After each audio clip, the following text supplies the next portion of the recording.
আল্লাহ পর্যন্ত পৌঁছার মহাপ্রান্তরে পথ প্রদর্শক ছাড়া চলে না।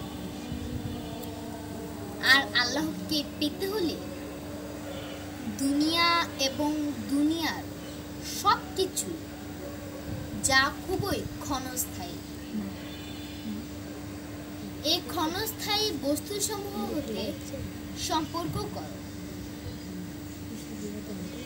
যেমন ইব্রাহিম খলিল আলাইহিস সালাম বলেছিলেন,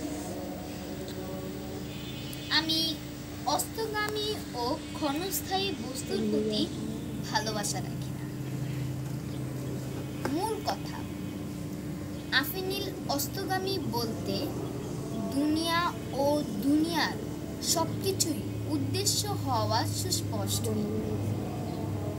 অতএব আল্লাহকে পেতে হলে আমাদের লোভ ছাড়তে হবে, এসবের মায়াজালকে ছিঁড়ে ফেলতে হবে, আর নফস বা শয়তানকে